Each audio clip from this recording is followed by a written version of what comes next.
Hello everyone and welcome back to Creator Clash. We did have a little bit of technical issues this morning, so we will be starting off midway through round 1 with Read the Rules versus Dizzy Dallop.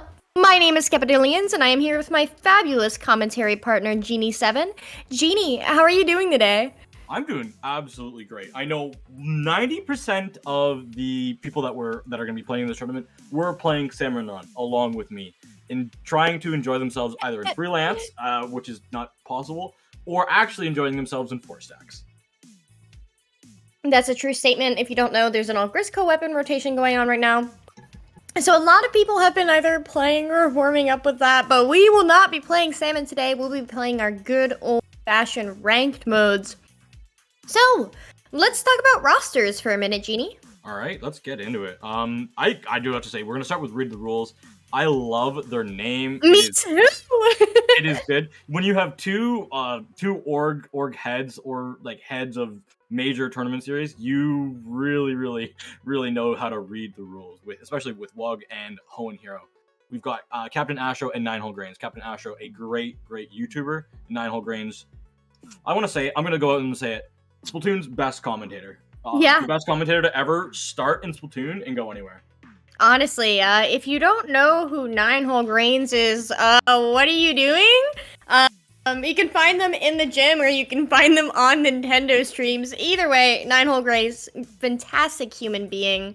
Captain Astro, like you mentioned, very funny, long-form video essay style with comedy, YouTube content. Hoenn is one of the founders of the Bulwark IPL, arguably the most influential org to ever grace the competitive Splatoon scene. And then Wug, who's the head TO of Mulloway IT, the IPL's friendly rival and one of the best graphic designers that we have in the Splatoon scene. You can always find them making stream graphics, and chances are, even if you aren't aware of it, you've come across graphics that they've worked on. Yeah, and we got 2 teams here. We've got, so Read the Rules for the team that we just went over, and Dizzy Dallop is our other team. This is a matchup between the IPL 2 head TOs, because we've got Hoenn Hero versus Kraken Mare. Kraken Mare is on the side of Dizzy Dallop, joined by CJ Walker, Rachel Ski, and Milana. I know CJ does YouTube content.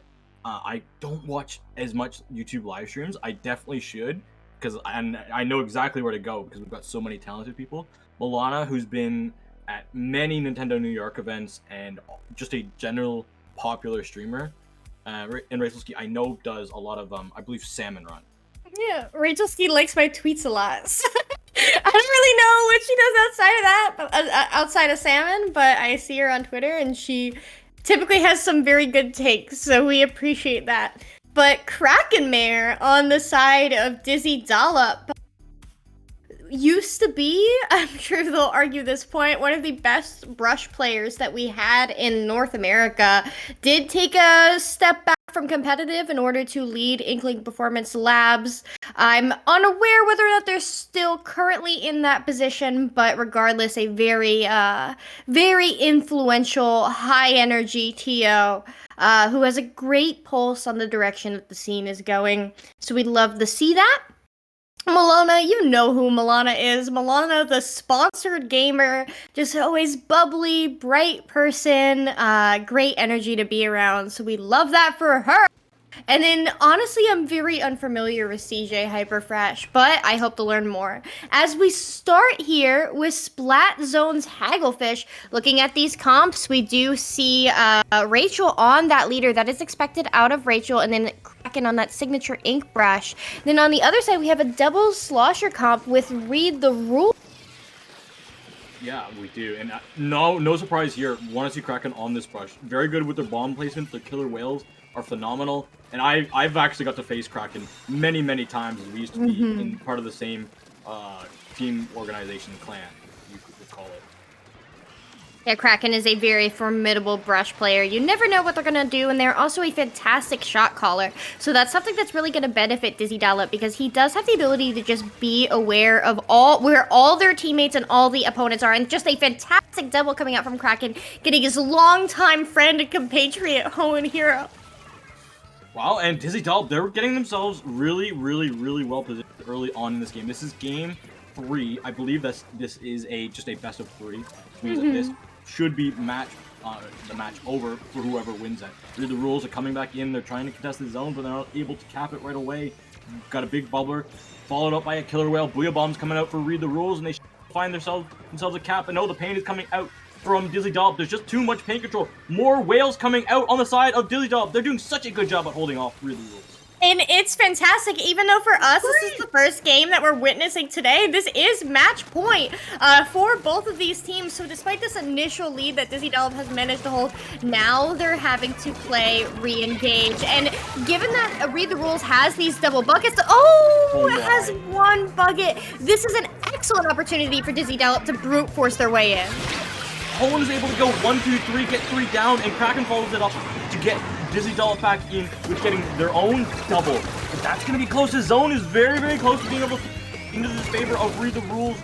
We're trying to find the shots. It's just going to be the person either looking to cap this zone, but they're not. Read the Rules. They're going to take the lead. Yeah, but they have this brush in that zone that is going to be... Kraken's just going to continuously be able to neutralize this zone with these clever bombs. Finally, Dizzy Dallop does cap that zone. And however, all the members of Read the Rules are still in their street. They're still in their court. Dizzy Dallop has to find a way through them, and that's going to be very difficult if they're finding themselves one down. And well, able to find Milana with a great spot bomb placement. So the spot bombs are such an under... Oh, and it also finds Walker. CJ Walker as well. That's crazy. Well, with these bomb placements, they're doing such a good job. Unfortunately, Read the Rules, they're giving up the zone control because of even after all those picks. Yeah, Wug, not just a fantastic TO and lovely human being, but also a competitive player for the Flying Dutchman. So very active in comp, currently playing SAC Season 6. So you are going to see those very cheeky and well-placed and experienced bombs. And Kraken going in there, allowing Dizzy Dallop to really get a lot of pressure. Milana and CJ are going forward. They're trying to get all the space away from Read the Rules. Rachel, she's trying to look for the shots down. Just pressuring Read the Rules out. This is very, very, very little time left on the board. Inkton's coming up and gets shut down. Rachel hits a shot. What a crazy play. Hoenn's flying in there with a zip cast, but they have to face the zone. Bug needs to come in. She's got to be the only one left. Can she do it with the big bubbler? No. And that will be game and series for Dizzy Dallop. Dizzy Dallop walking away with the W. Like I said, this was the first game that we saw, but this is not the start of the tournament for both of these teams. So Dizzy Dallop, just to rehash, that is Kraken, Milana, Rachel Ski, and CJ Hyperfresh walking away with the W. This is a round robin tournament, so all of our teams here that you've seen on the promotional poster, that for all these content creators and famous TOs, you will be getting a chance to see all of them today, which I find very exciting, Genie. Yeah, this is going to be a great, great tournament. We've got so many other strong teams that are coming up throughout this round robin phase of the tournament. We will be going into a bracket format once all the round robins are done. But I do know we have another match coming right up after this break.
Hello, everybody, and welcome back to Off the Dial. I am Genie7, joined by Skepadillions. And Skep, we've got some great round 2 matchup ready for the viewers. Am I right?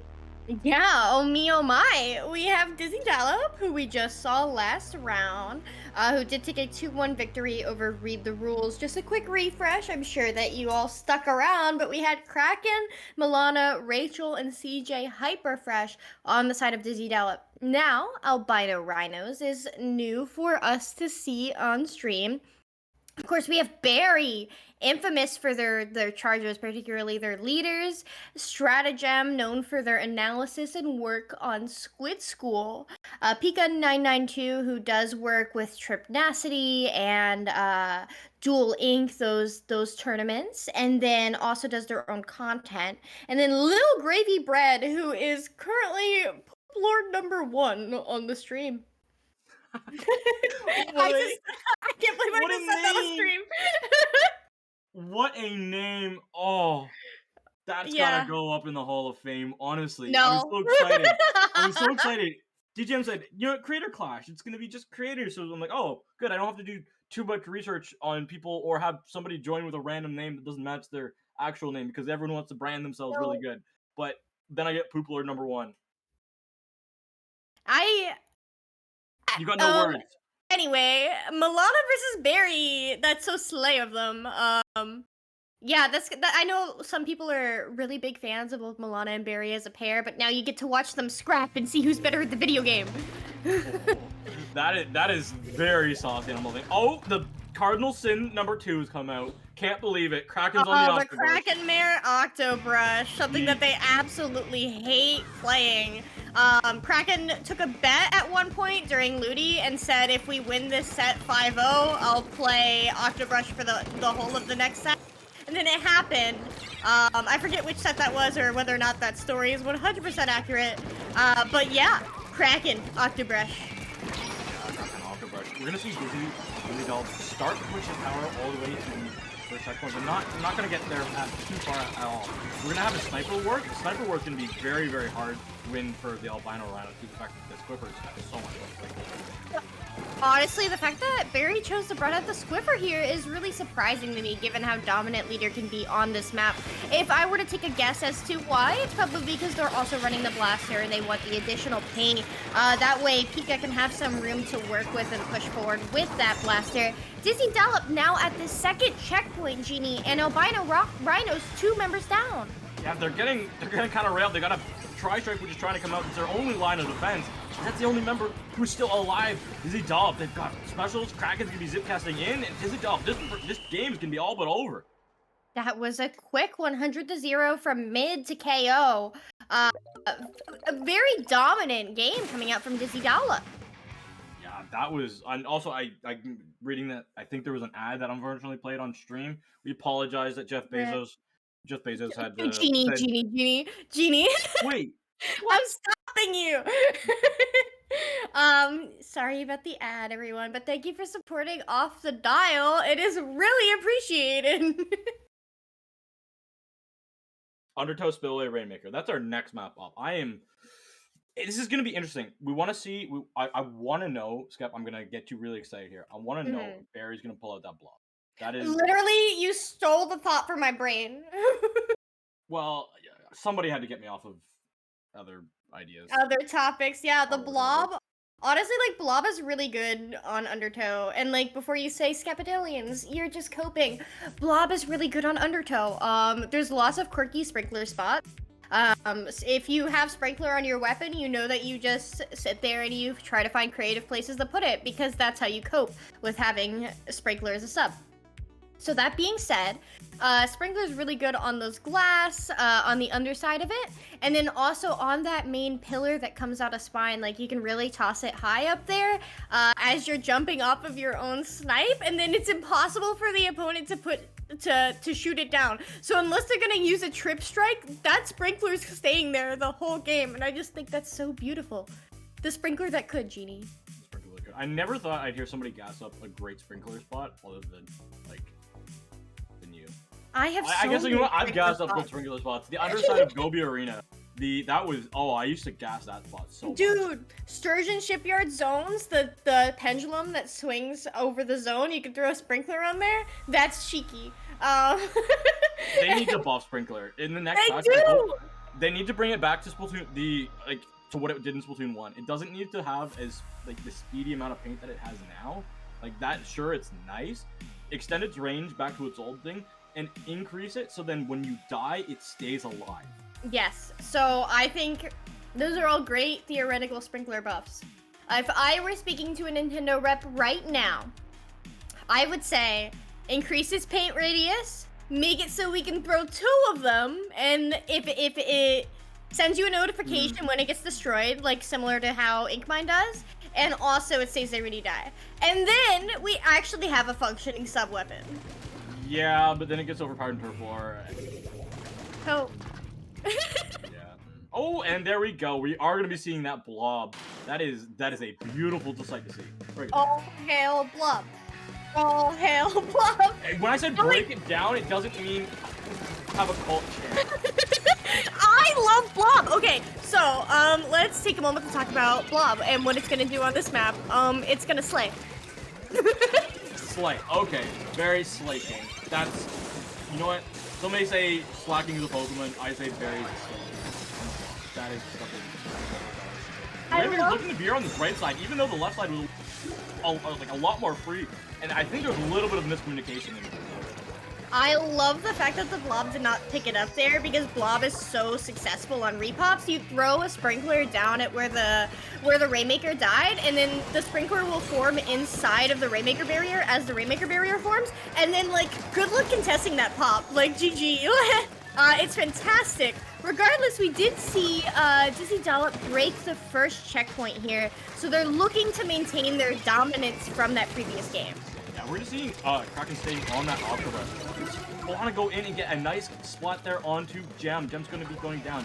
Rainmaker is still in mid. Milana goes in and gets 2. Finds Lily as well. Tri-Strike is out. This Rainmaker's going to be pushing on his left side. There is no pedestal. So this should be a lot more points for Dizzy Doll. Rainmaker's going to be trying to make his way to the uninkable, but Barry with that blob causing a lot of stall and a lot of pressure. Rain Cloud's going to be coming out, but 2 both launchers are gone inside of Albino Rhinos. There's just 2 remaining. Dealer's falling with the Rainmaker. It goes down. CJ Milana are trying to go for the spot.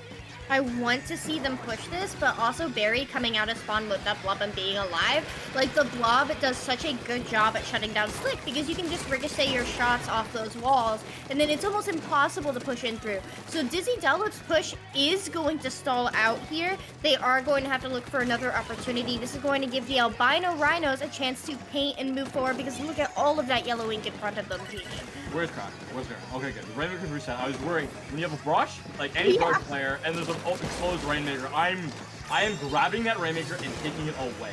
You do not want the brush to come around and sneak it away. Oh, Kraken goes off and gets 2 on that right side. Milana's got the Rainmaker. It just be Gem last alive for the Albino Rhinos. Can Gem show them who's the boss in school? And no, only gets 1 before being traded out. Kraken escorting the Rainmaker with that Zipcaster.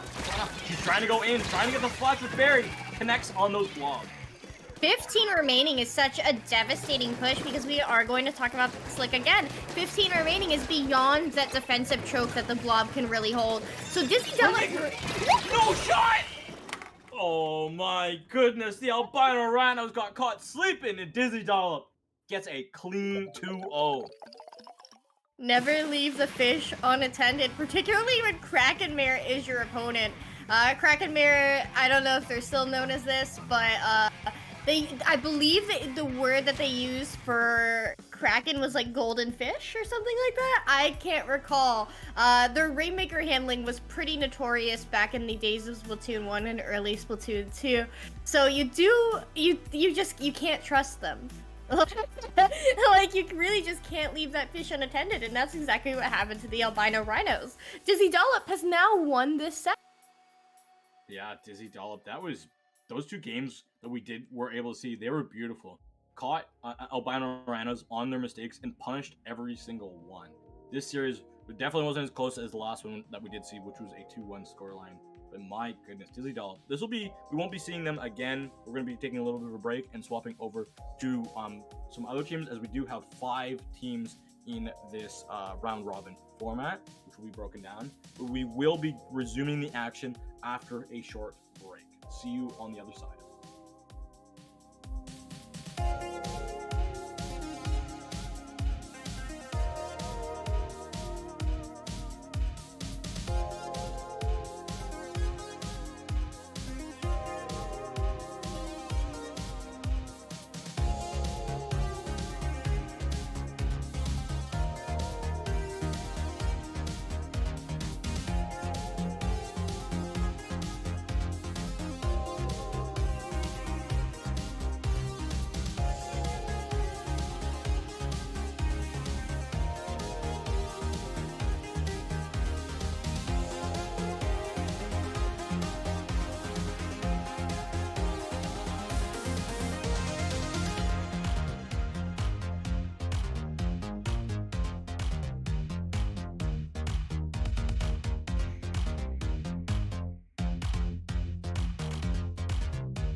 Hello, everybody, and welcome back to round 3 of the Creator Clash presented to you by Off the Dial.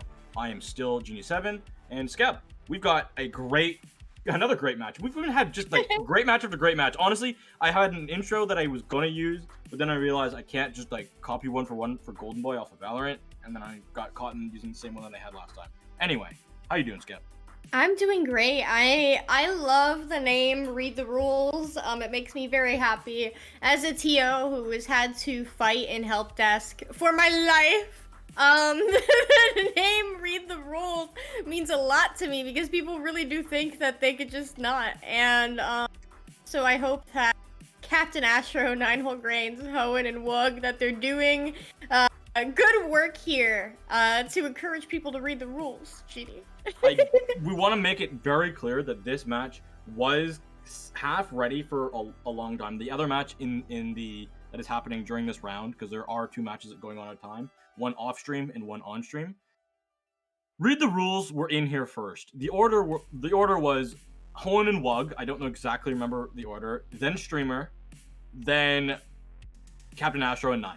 Which means the 2 org heads, the 2 org people, were by far the first in the room by a long shot. They've been in here for, I want to say, 10 minutes. And what makes me smile about that is that they're adhering to timing rules, right?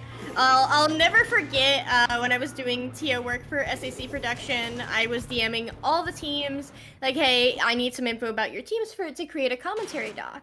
And Wug sent me the most detailed, well-formatted response that could only possibly be worthy of a TO. So we stand TOs. We really do. Oh yeah, they're the easiest people to interview as well, because they know exactly what's going on. Speaking of knowing what's going on, Albino Rhinos, they have a double Wavebreaker comp on Wahoo.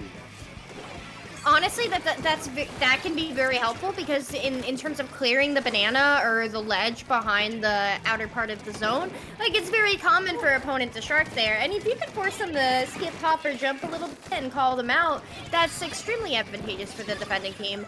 What really makes me happy about Albino Rhinos comp is that you have Barry on that leader this time around. Leader, obviously a very dominant pick on here on Wahoo. Never heard anyone thought banana ever in my life, as Wug is going to have to back off. 3 members of Read the Rules go down instantaneously from Albino Rhinos. And here we start to be able to see them set up a lock and hold. You have Barry looking forward, and controlling this plat is how you win on Wahoo. So the question for Read the Rules is how quickly can they get control of their own plat? Because they are finding themselves a stagger 1 down, and they're going to need specials in order to brute force their way in. Or they're just going to have to trying to go in the zone. They're going to get taken out before anything can get done. Read the rules. They're going to be giving up this lead, trying to find their way back in. Big Bubbler is not going to help you with wheel bomb wheel. You're going to see it launch over on that right side. Barry with the dealer just causing so much damage and so much pressure, keeping Read the Rules out. What goes down with a Big Bubbler at the ready. You're going to see a Zip Caster being used. This time is ticking down so fast, so far. Read the rules. They're getting forced so far back and not able to get anything done. Going down in staggered 1 by 1, and that's going to be the game. Albino Rhinos coming up clutch. And that, honestly, was the result I anticipated based off of the comp that we saw. Is, you might see a situation where Albino Rhinos struggled to get in. They had that leader, their opponents could just simply run it down, but once they got set up, they have that long-range pressure to just be able to deny the members of Read the Rule any sort of presence in that zone or near it. And you could see at the end, Nine-Hole Grains hesitating, trying to find a way in on that right side, but in order for that right side to have value, you have to have some of your own members pushing in through left plat as well and pin that zone and split your opponent's attention to where they aren't just allowed to look forward towards your plat. It's a difficult concept to explain in words, but you have to play both sides of the map essentially. And unfortunately, when you're staggered, having that very strong left presence, so your person on right can really put in some good work. That's difficult if you're talking about a 2-1 situation split up across the map. Yeah, I'm looking towards this next map. We got TC. Definitely on Mega Mart. Definitely a mode that Barry can still shut the game down on E-Leader, but a lot harder. Because the tower always has to be moving. That always forces the E-Leader to kind of get into a situation that it's not as comfortable, especially Wahoo World. You just get on that ledge, either can shut it down. I'm very scared about Mincemeat, but our Mako is the first thing that Read the Rules has to kind of delve in.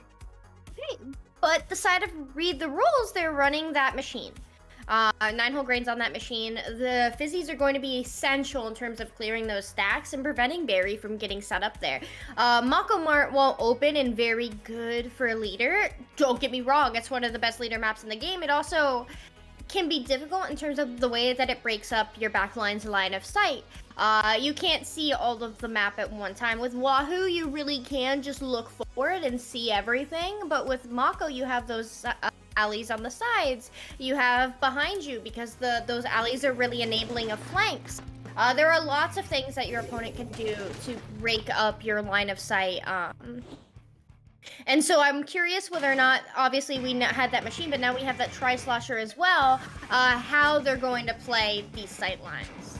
You've got a lot of weapons here that want a lot of paint. Luckily, there is a junior of Read the Rules, but that's going to be a roller coming out. Vanilla roller, that's not crack on yet. It doesn't have crack in it. Yeah, and like you mentioned, Wug is really just going to need to be putting down that paint with that junior to enable the rest of their team in order to be able to push. Read the Rules does win the opening scrap. They are going to be able to start pushing Genie, but they're going to need paint, particularly on this left side. We're going to be seeing Hoenn with that roller camping beneath the ledge. Wug is riding that tower as the escorts on the right side are doing a lot of good chip damage. We see 9 Astro working their way up together. But they have to watch out for Tower, because Tower's gotten taken out in a 2v2 scenario. Good job from Albino Rhinos to get that kill. Why that push fell apart is because the members of Read the Rules started, you can see 2 of them underneath that right drop. They started trying to play right before the tower had even cleared that check. What does that do? That allows the members of Albino Rhinos on defense in order to drop right and play the map right to left. Just clear out the members of Read the Rules. But the question is, can they get into mid? Because they are really struggling to do so. So Read the Rules continuing to maintain their edge here. We're going to see a fight between a junior and, oh, great Booyah Bomb taking out Gem. Gem thought he was but my goodness, did not see that Booyah Bomb coming from behind. Great team coordination. Now, Read the Rules has already cleared that first checkpoint. Now we can start talking about having those members, the machine and that try start playing right, but they go 2 down. It's just Wug left on that tower having the dance and weave. They're not going to get out of that situation alive, Genie, but they do trade out. That is incredible. Great bomb, taking out Lily there. That's going to be Albino Rhinos trying to find their way back in, but that's dangerous because the roller here, the Tri-Slosher, and the sloshing machine, everything is just pressuring Albino Rhinos to stay back. Barry's going to want to try and get back in, but snipers, they're not known to be a frontline. No, wouldn't recommend that. So force the jump out. Read the Rules once again pushing, just continuing to keep this tower on the member of Albino Rhino's side of mid. Sounds like Skep didn't watch the my last movie set. Anyway, that tower is running its way down to this second checkpoint. Read the Rules. You're doing such a good job. Astro's on this. Can't hit the shots. Barry can't hit those shots. We're gonna see Gem coming around from the backside, having Tri-Seconds available, trying to pressure out the Tri-Sloshers. Wavebreakers can do enough damage, but all the way down to 18 for Read the Rules. And this push is far from over. Maybe coming down a little bit because 9 and Wug are just in mid. My goodness, 18. The smart decision would be for the members of Read to Rules to back and maintain control of mid, right? Start building those specials because they did just use that Booyah Bomb in order to attempt to stall out that push. That Booyah Bomb is needed in order to clear Barry in particular off of any sort of defense. We can see that Albino Rhinos finally has control of mid, finally able to start using those specials. Oh, good trades from Astro. That's not something you normally win as a try. A machine. Oh, Wug and Gem are in a fight again, but Gem says, you know what, this time I know my paint around me is all free and I don't have to worry about a Booyah Bomb coming and killing me from behind. Albino Rhinos well situated to clear this first checkpoint, except for the fact that Astro comes behind and gets the pick on the Barry, forces Barry off the tower and taps it. So now Albino Rhinos is going to have to start that checkpoint all from the beginning, but they have man advantage. They do have a lot of man advantage. 9 trying to go in, get taken out a little bit too aggressively as that machine. That's going to be a good stall, but unfortunately for Read the Rules, that ink back for Barry's can do so much work. The tower's escorting its way back. Actually, it's going back. The tower got shut down. Now it's starting to go back into mid. I don't know where the tower's going. I don't think any of the members on either side of the team know where it's going yet. It's time to start playing defense for that second checkpoint. Read the rules needs to give up this left side because as long as they're trying to hold side, they're just going to keep going 1 or 2 down. Albino Rhinos has enough presence and is exactly where they need to be to keep shutting down this snipe. 2 down for Albino Rhinos is going to be beneficial for Read the Rules to start pushing back into mid. But really, now that that first checkpoint's gone, they just need to give up that snipe and start playing second check. I gotta say, if I'm looking toward nine whole grains here. If I'm Read the Rules, 9, get your Booyah Bomb, get that thing ready, because you're gonna have to shut the game down. Barry has an opportunity to suck it up, but Barry's used his back already. That is not something you kind of want to see, because that's your only hope against Booyah Bomb. Right? Particularly as you're rounding between that first and that second check, having that back in order to say you can't get tower is huge for them. Read the rules.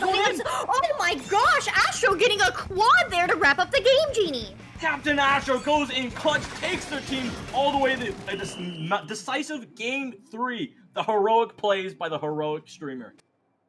Man, Captain Astro slaying and yassing in front of and behind that tower. Fantastic play there, worthy of the quad. I was really nervous for Read the Rules there, but Astro clutched up. My goodness, what a play from the Tribes. Going around, using the toxicness to stall everyone that kind of around tower, and just using the tower as bait, as well as going around glass. Went all the way around glass, getting some good sloshes onto the tower and below the tower. Albino Rhinos knew that they had to stay on it, and that just ended the game. We're looking forward here, Skep, towards Mincemeat Metalworks Rainmaker. I am fearful because Barry can just say this game is over by playing E-Leader. Yeah, you're 100% correct. In terms of maps in which a leader completely changes how the map is played, that's Mincemeat by definition. So my question for Read the Rules is how are they going to dislocate and disable this E-Leader player, being Barry? Wug plays Junior. I don't see Junior in their repertoire, but that is a weapon that I would want to see come out here. Wavebreaker is excellent in terms of clearing behind both of those trucks and either pushing into elbow or defending elbow. And then you're also going to be seeing that Wavebreaker coming out from the leader naturally. So having that Wavebreaker come out from Wug, who is normally playing bubble with their Junior, could be game changing. And then not to mention you have torpedoes. Wasting one of those shots for that leader is significant stalling power for them. The leader gets 5 shots. Wasting one of those shots on a torpedo could shift the tides a little bit and affect their ability in terms of being that iron wall before they're forced to back. So I would love to see that coming out. The machine going to be very pivotal, playing underneath all of these ledges and changes in elevation on this map. No, Skip, you're right. It has 4 shots. Does it? No, it's the E-Leader 5K. 4K is 4 shots. 4. So Send It Out Inc. 4K.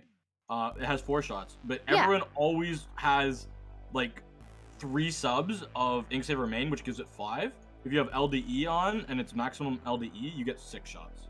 Okay. I have a very dumb question that I can't believe I'm about to ask live in front of 80 people. Okay.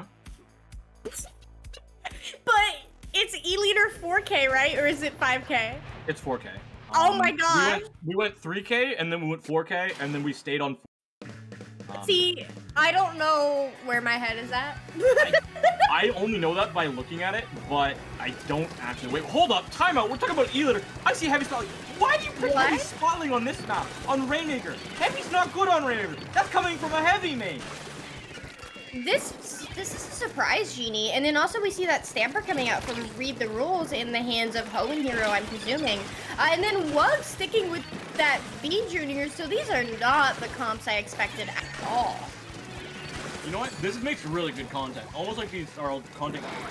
Wait, kick a brain comp. Do you think that they could possibly be throwing for God? No, just kidding. Don't at me. Don't at me either. And oh my goodness, Zipcaster gets punished all the way by Pico, who's so darn far away. This Rainmaker, a minute in, has only just recently been popped, and no one can be grabbing. Maybe Albino Rhinos are going to start with it. Speaking of weapons or specials that change the game, Pika on that crab.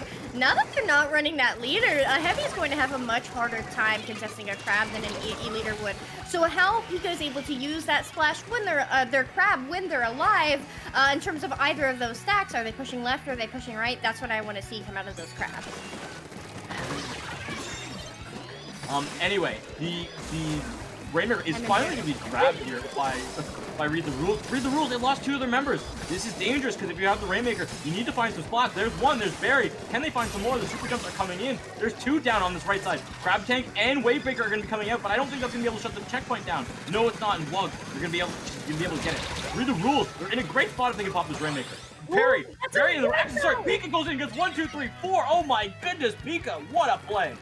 Now, is that first checkpoint going to be free? It looks like it, but you can see 9 is contesting that. The Tri-Slasher pushed that miss down. It's going to be much more difficult for Albino Rhinos in order to clear this checkpoint. Keep in mind, we are at match point. Whoever wins this is walking away with the set. That whale coming out as Barry finally, with willpower, clears that first checkpoint, Genie. Now, time to look forward. Both these teams want their first win in the tournament on to their name, helping them advance later on into the tournament. As we see, big bubblers out, Wug falls inside of it. This Rainmaker is exposed. There's 1 point. If anybody grabs it on Albino Rhinos, this would be a lead swap. If I'm gonna read the rules, I want to get this heck out of here. And that's exactly what they're gonna do. Going down in a little bit of a trade scenario, but that's okay. You want to get this Rainmaker as far away from that point as possible. It needs to get out of Elbow, because if the Rainmaker goes down anywhere near that right side of mid, that's going to be dangerous for the members of Read the Rules. Now, Albino Rhinos has man advantage, and the fish is exactly where they could possibly want it. Barry going to work with this pop. They get it. The amount of that they need to push is so minimal in order to be able to pull lead here, Genie. And here goes that killer whale. Gem's using it. Goes down in front of his. Grab the Rainmaker. The Rainmakers went all the way down to 42. I don't think it went over the ledge. It's not. It's on that step. That is a great spot for Read the Rules to stall it. But there's 3. Make that 4 members of Albino Rhinos coming up. Read the Rules. They're in a dangerous spot. What can Captain Astro get done? Gets 1. Has that inkjet already. Members are falling from Albino Rhinos all around in a white. Great job from Read the Rules to stop it, even though they lost. Another beautiful flank from Captain Astro on that Tri-Slosher. 42 is an extremely beatable read, but they need to have someone in front of that fish in order to even be able to attempt that. All Read the Rules needs to do is clear that elbow, and they have a minute to do it, and 2 members down for Albino Rhinos. If Barry falls at all right now, I am terrified for Albino Rhinos. The Rainer, well, she's going up. She gets the lead. She goes for the jump all the way through 3 members of Albino Rhinos. How does that happen? Albino Rhinos are falling, but Read the Rules. They got wiped out. My now, here we go. Albino Rhinos has a significant leeway in order to be able to push this. They not only need to get past that elbow, but then need to get a significant portion of that ramp. And they need to do that, well, like, in 50 seconds, Genie. That's not a lot of time. And that elbow is so... It's a defendable position for the members of Read the Rules. It's stable, it's controllable, it's anticipatable. Albino Rhinos has a fight ahead of them. They have an insane fight. They have to go up against a big bubbler plus an inkjet, which can have the ability to have the toxic in the third round. Rainmaker's the last one alive with 27 seconds left. Pika, are you going to go 4 or are you going to go back? Probably going to be caught in no man's land, and exactly what happened. Cohen puts an end to that push. Now, Albino Rhinos is in a situation where not only do they need to break physically into mid, but now they also need to rush the pop. I don't believe they're going to be able to do it, Genie. Read the Rules very well. Could be possibly walking away with this. That Zipcaster putting up an excellent distraction, trying to keep any members off the remainder of that fish. The whale comes out. Is Albino Rhino going to be able to get pop in time? And no!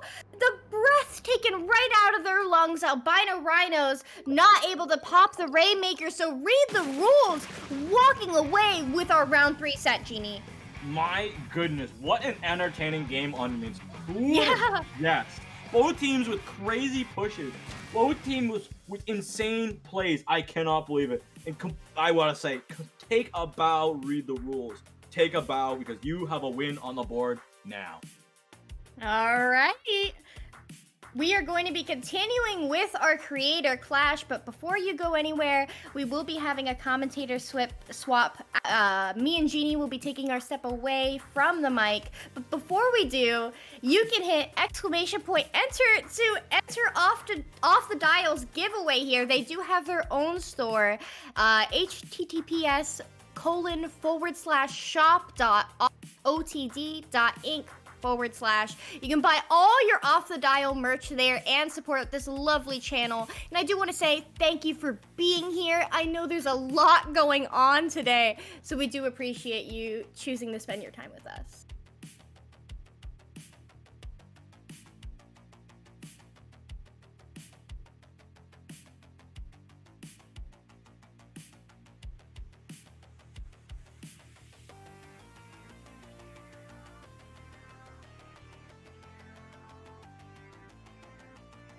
Oh, and before we go, our streamer Cerulean did bring us back live, so that way, Genie, where can the good people find you? The good people can find me at Genie7 as seen on screen. And that's at GEENIE7 _ on Twitter. Please, I'm looking for somebody to commission for emotes. And every time I want to make a post, I just get bombarded with AI bots. I want a real Splatoon person. So if you know anyone, please send them my way on that Twitter. I'm willing to commission anyone to do emotes. Please send them my way. It's a business shout out. My name is Skepadillions, at Skepadillions as you see on screen. You can find me on Twitter, Twitch, and TikTok. And you can also find me at Squids on Ice in an hour and a half here in Jacksonville, Florida, our very first Splatoon local for our city. And I am so gosh darn excited. You could also find me trying to convince DJam to let me play this next creator clash. Without further ado, expect a nice little commentator swap. I hope you have a lovely evening and stay fresh and stay tuned.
Hello, everybody, and welcome back from the break to the Creator Clash 2, presented by Off the Dial. I am still Gene7. I know I signed off. I thought I was off, but you know what? I'm back for another round, and this time I'm joined by the Towel Panda. How are you doing, Panda? Hello. I'm doing great. Doing great. Awesome. To be here. I'm excited. The matches so far, I've been watching them. They've been fantastic. Yeah, I honestly, I couldn't agree more. We've had, especially like that last Rainmaker game. My goodness, both teams pushing it so far.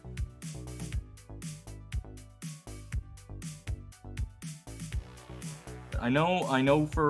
We have Educated Eyebrow, which is a team that we have not had on stream yet today. This is let me get the rosters up. Actually, awesome. The rosters will be on stream, and yeah. So the 24/7 is Chase. That's Chase 24/7, and then we have Enki, Pinky, and Devi. This is a really strong team. They actually are currently. Let me get these standings up again. I believe they are undefeated. Yeah, they are 2-0 at the moment.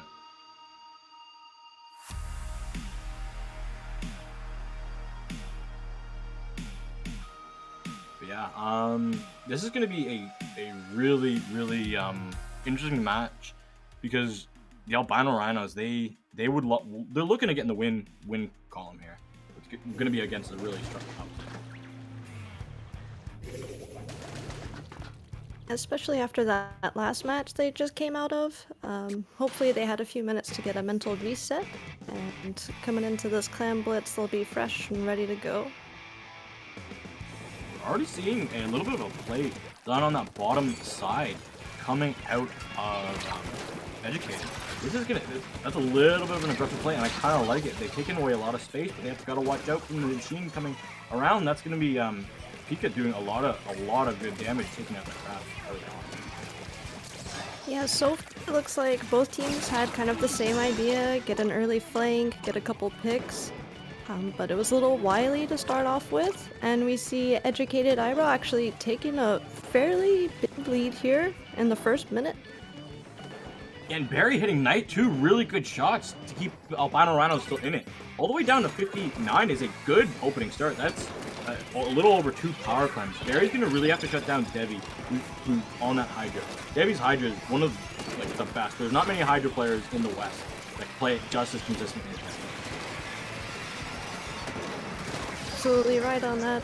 And you see Barry keeping an eye on the flank. The Booyah contesting the crab.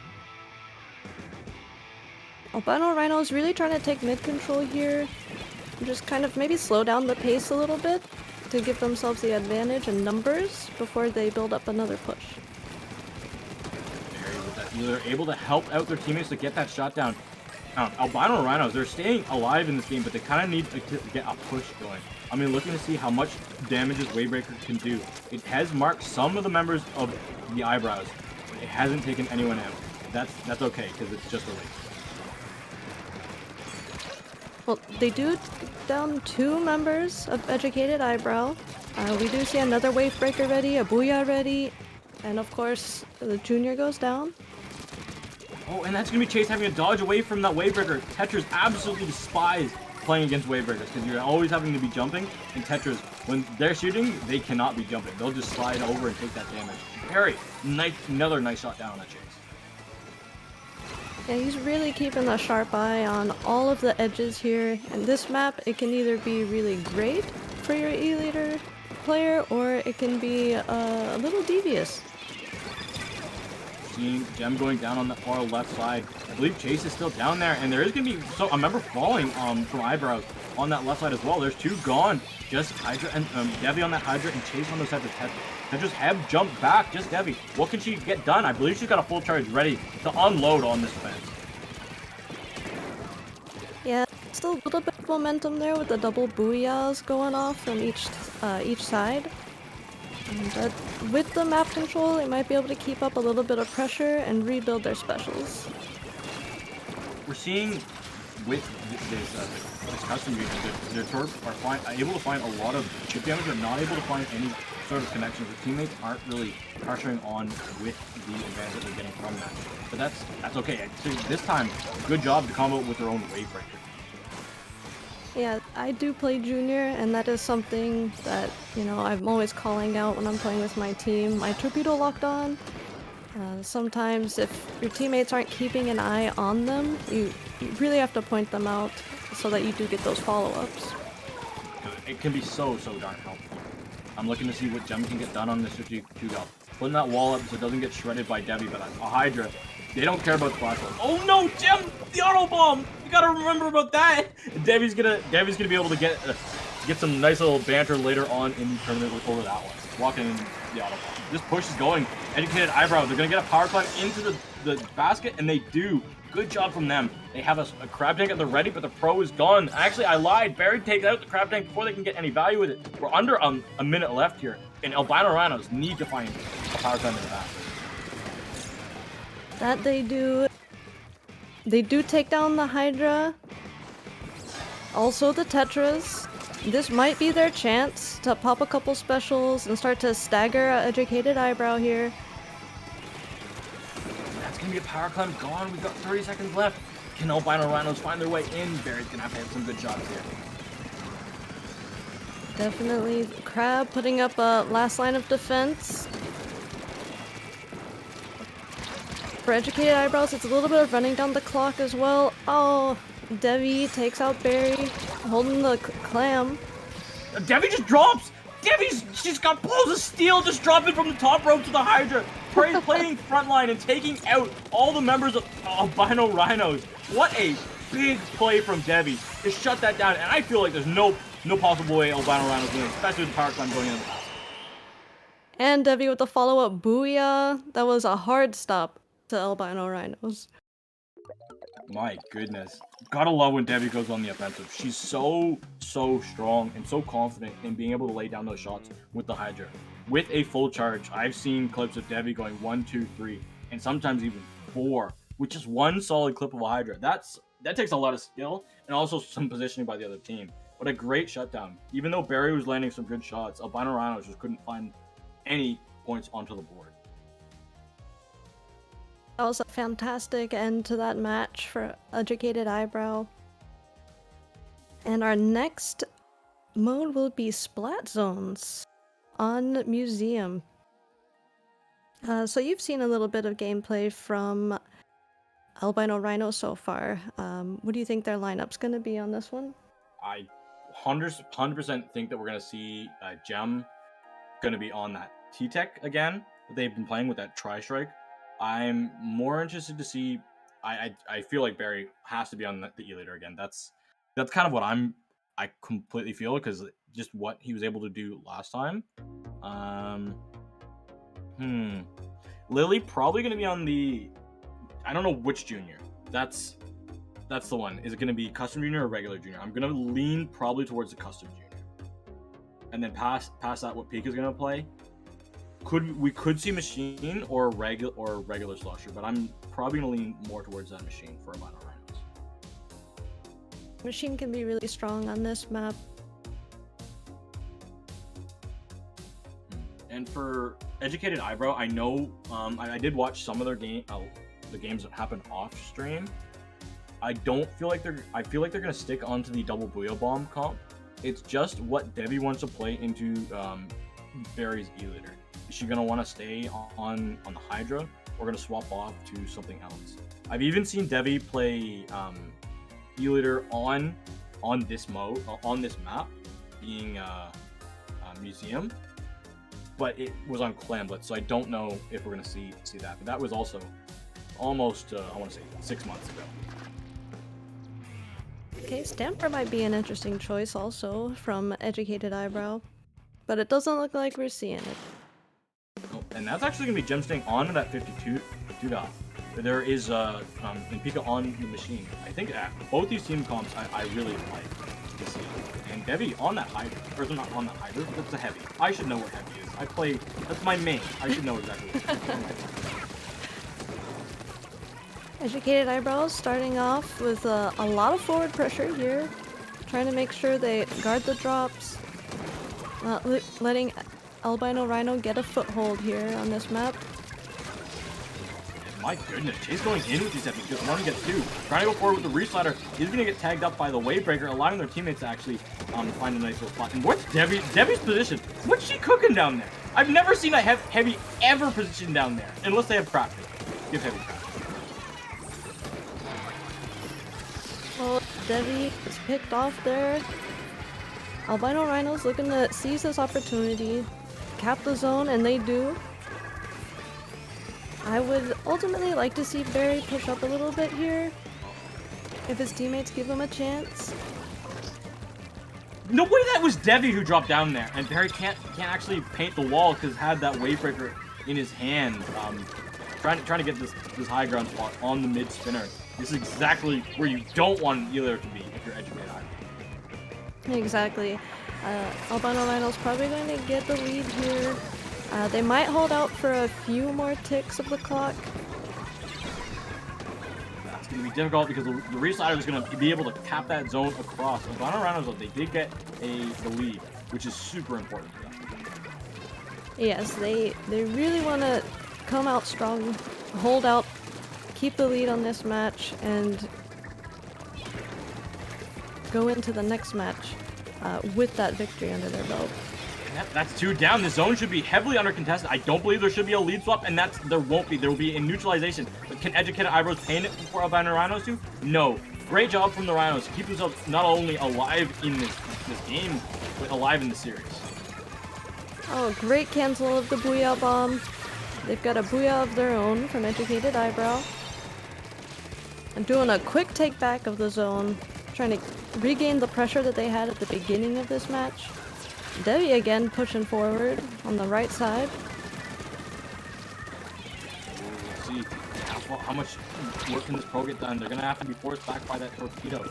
Good job from Albino Rhinos defending their plat. But now Chase is up there with those tetras. Chase goes down, but that's okay. The quick respawn is going to come into effect, and Chase will be right back where he wanted to be. A little bit of a first jump in there. It's going to save that he did survive. Albino Rhinos taking control of the zone. Taking control of zone, but there's still members of Rhinos and Eyebrows here, fighting it out tooth and nail. Who's going to come out on top? Can the Rhinos tap? Yes, they can. Will they be able to find where Chase is on the left side? I want to see if Liz is able to throw a torque to try and mark them on the left side before they take out Barry. Yeah, I really want to see, like I said, Barry posted up a little bit more forward, keeping the pressure up before Educated Eyebrow can drop back into the zone. But we're not going to see that. Barry gets picked off. We might see another zone switch here. That would be devastating for the Rhinos, and it is. We are going to be seeing that. And Barry's on the top right side as all the members of the Rhinos are on the left side. If Barry's able to find some shots from the behind on the Eyebrows, that would be massive. One taken out by that killer whale. Chase is running in with the tetras. Can they stay alive? No, they can't. The torpedo plus Pika doing a lot of work. And Debbie, where is she going? You got to help your team on the zone. Debbie's taking the other side of the map. They don't know it. They don't know that the heavy's in their own plat. And the jumps are here. Chase goes in with a great kill. Under a minute remaining. Debbie's made a heroic play for her team and a wipeout. What a play! Debbie, what are you doing on that heavy? Oh my goodness. Only Debbie, you would see something like this. My goodness. This is some heavy gameplay that I love to see. She's just gonna keep going forward. Her teammates assisting her on that one.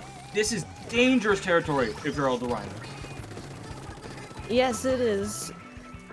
You might want to just forsake this plat without much time there's left on the zone and just drop down from the other side and take the zone. And we do see some jumps right on the edge of the zone. Can they get the zone covered? Not in time. No, not in time, and that's Educated Eyebrow coming up with the 2-0 scoreline. That'll be some juice that you will probably hear on Silicon Sundays on your local Squid School broadcast. Devi's gonna have a lot to chirp Gem about next time you tune in this video. Remember, everybody, this is Creator Clash, so go support all the creators. We do have a list, which we did post on Off the Dial's Twitter, which will send you to all their hopefully send you to all their links. I know they've all commented on that post. You'll all be able to find them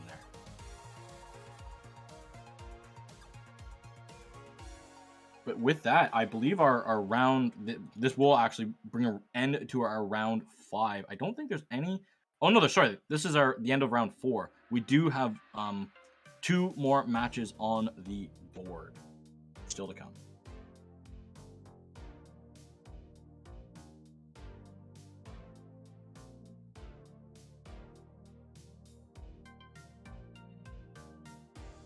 Sure.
Alright, welcome back, everybody. We are coming in with round 5. This is our last preliminary round, and we are here with War. Hello, I am your War Queen, also known as Red Iron Riot, and I'm excited. It's been a fun, it's been a fun day today with the Golden Rotation. I know Low Ink is happening too alongside this. There's so much going on. And we had the Splatfest last weekend too. Just so much. And here we are today, round 5, C.R.O.C versus Read the Rules.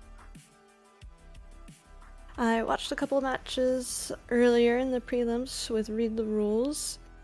Pretty strong gameplay. So I'm excited to see this matchup between C.R.O.C and Read the Rules. For sure. I'm also very hopeful we'll actually see that marker come out. I've never seen that in a competitive before, and I'd like to see how well it works. Oh.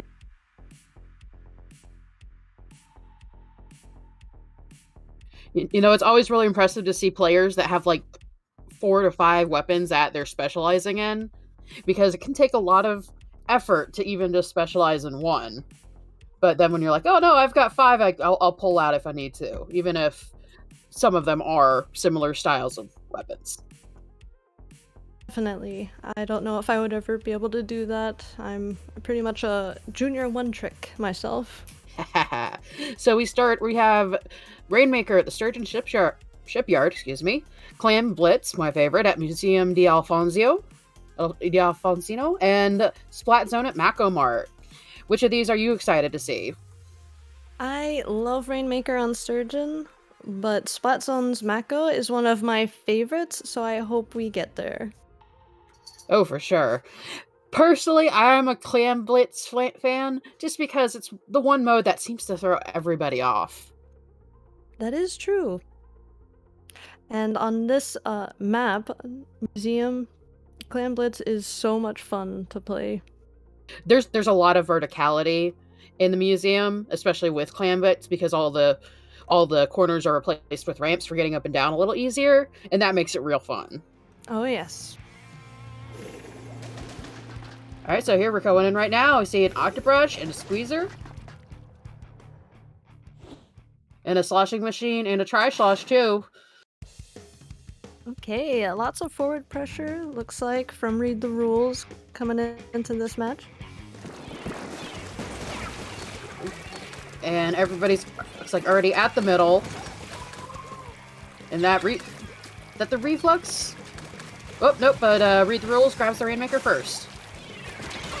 It looks like they will not get this first checkpoint. It looks like so they were trying to steal it. The Tri-Slosher's the last one left. They might move back, try to get a couple jumps in. There goes the Rainmaker popped. And Read the Rules is in a pretty good position here, even though they didn't get the first checkpoint. They have a little bit of mid control. Well, they decided to try and move it instead of letting it respawn by itself, and try to go down that right side. Didn't make it though. Yeah, the crab is the last line of defense they have here. The Tri-Slosh are not finding any picks, but they are able to make a little bit more space on the left side for the rain, but they are stopped early. Mr. Rookie. But C.R.O.C really hasn't been... Read the Rules has been able to move it, but C.R.O.C is putting up a real good defense right at that ramp. Yes, they are. If they can, I was about to say, take out the Tri-Slosher here, which they did. Find the Sloshing Machine also. There's the reset. And there goes the Sloshing Machine. They're in a good position. Ooh, that was ruthless Finally hunting by the taking Squeezer. Oh yes. Alright, that was Mr. Rookie going in, and he's grabbed the Rainmaker and is trying to move it forward for C.R.O.C. Oh no, the Tri-Slosher and the Stamper are both down. They were really the forward pressure.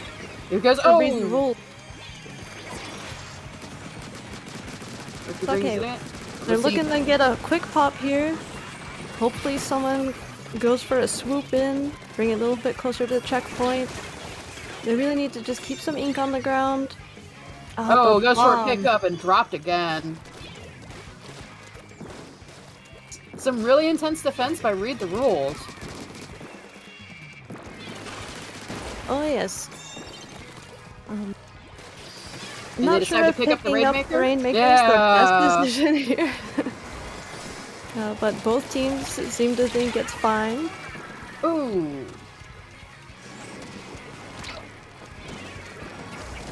This is a non-stop action match we're seeing right here. It really is. Rainmaker's still in Read the Rules territory and just popped by C.R.O.C. Just wait. I think it was 3 splat bombs and a toxic mist. Wow. Right on top of the Rainmaker to keep it there. But resets right next to one of the C.R.O.C members. Mr. Rookie again. Just waiting for the reset so he can pop and take. Oh, when he comes in from the right side, gets it in the checkpoint. Alright, C.R.O.C in a pretty good position here. Oh, here we go for the second checkpoint. Oh, but that Tri-Slosher. Alright, Read the Rules. They have a chance here to regain control of their courtyard. Oh man, look at that Tri-Slosher work though. Oh, somebody grabs the Rainmakers. Maybe they're gonna try and just run it. Nope. Oh, I thought they reset it, but no, they were stopped. So they're gonna try to pick it back up, or are they just gonna try and let it reset and stop C.R.O.C from grabbing it? So Rules grabs it. Grabbing it here. It looks like they're trying to go down that other side almost as far as they can. Get right to that lower area right there. Oh, they got a reset jumping off the edge, but 2 of their members went down. Booyah Bomb in the center doesn't find any picks. C.R.O.C did lose their squeezer, but they are sitting pretty here with 3 specials at the ready coming in the last 20 seconds of this match. Oh, for sure. All they have to do is stop Read the Rules from moving it and they're fine. Yep, now it's just a waiting game. 10 seconds on the clock. Read the Rules finds the pop. Can they dodge the specials? Zipcaster trying to find a pick. Read the Rules has it, so they're in overtime. Let's see if they can get it to the point. And I don't think Wug's pushing. He's just sitting there. Oh, nope. Did you actually have somebody to fight? Interesting thing about this matchup is that all the players are experienced. Oh, it looks like Wug's trying to move it to the center there. You're not really going to see anybody trying to rush down the Rainmaker. They're going to wait for the Rainmaker to come to them. Mm-hmm. It makes Wug's job that much more difficult. Ooh. Oh no! Oh my goodness, it almost gosh. looked like he fell in there. Oh man, that would have hurt. Oh, can he get it? No, the missiles! No, the missiles! Wow. Ooh, that hurts to watch, but win for C.R.O.C. Not even knockout. They just had to hold it in. Yeah, they did a really good job at just keeping Read the Rules in their own base, defending their courtyard instead of letting them reset the Rainmaker or letting them get back to mid in time. For sure, and a lot of real intense work there from Mr. Rookie.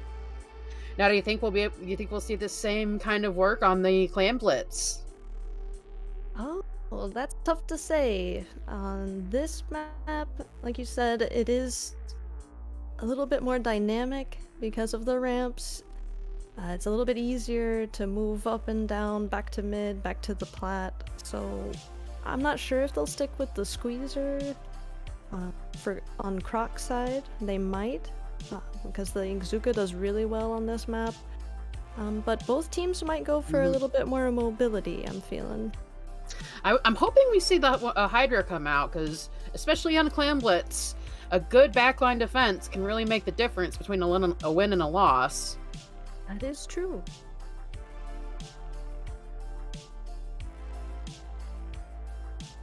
Take a look here. Another choice for Mr. Rookie, for example, might be an Explode. There's an explode, yeah, or a roller. I thought somebody had a Hydra in their list. Not a lot of backclimb power in all these players. Oh, surprisingly, not. Nope, it looks like they've kept the same rotation. The same weapons, and here we go. Oh.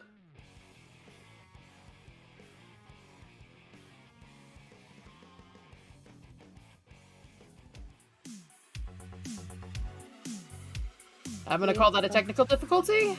As Sorry, it gives us time to ogle We their get a weapon DC. lineup. Yeah.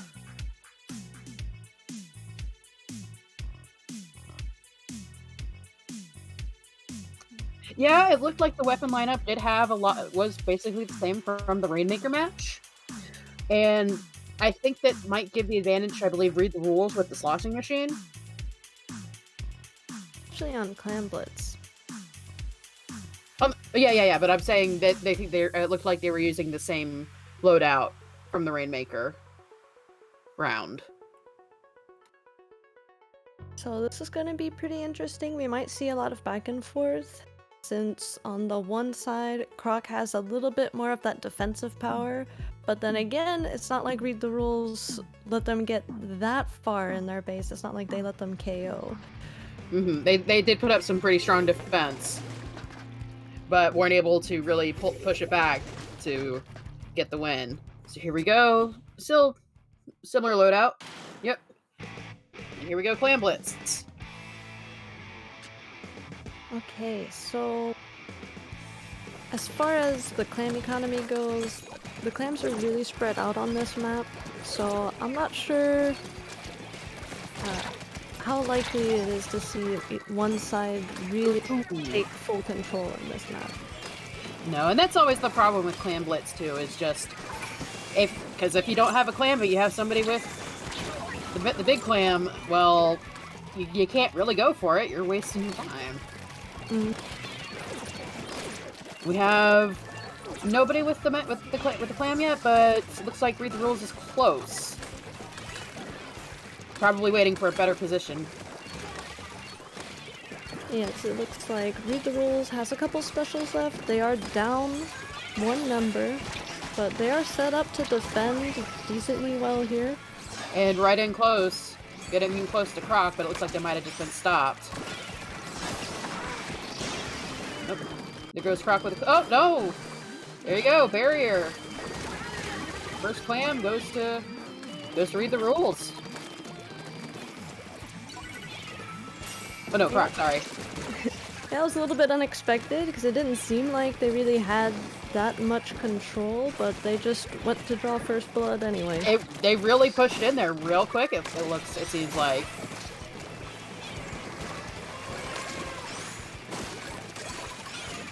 Ooh, I see what you're doing. They're trying to move clams around a little bit, get them closer to the basket. Yeah, just slow and steady. Oh, we got missiles. Move their players up. Zipcaster trying to disturb what they're doing here. Oh, and they trade off with the sloshing. trade. What was that, the Tri-Slosh or the sloshing machine? I think that was The Tri-Slosh. the Tri-Slosh. There's some real good work. We have a crab take. Ooh. Oh, was that the Trizuka? Ooh. C.R.O.C getting in close again.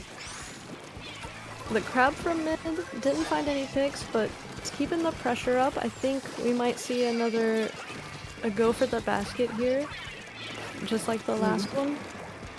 Sure, it looks like we've got Read the Rules here trying to put up some defense. But the last time C.R.O.C got in, they got it in pretty quick. It almost didn't even see it get there. Oh, they found someone trying to go up on their plat from the box, but they weren't having it. No. C.R.O.C had a real good close wipe there. Read I'm the gonna find rules. some picks. Trying to get the ball rolling here. They have a booyah. They're under the basket.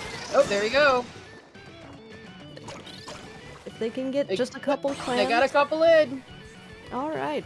Ooh, but a wipeout for Read the Rules, letting C.R.O.C push back to the center. And they look like they've almost got 2 clams ready to go. Yeah, they have a lot of clams right now. There's the Mega Clam. And the Stamper, how did the Stamper get here? Oh, wow. Wow, did you see that? A super jump right to the side. Yes. That is Chara with the fantastic. sneaky play. Yeah. The top ledge, I've never seen that before. Ooh. But that's the type of play we're expecting to see here in the Creator Clash. And here's Read the Rules coming back. They know they're up there. They just can't get up there quick enough to get it down.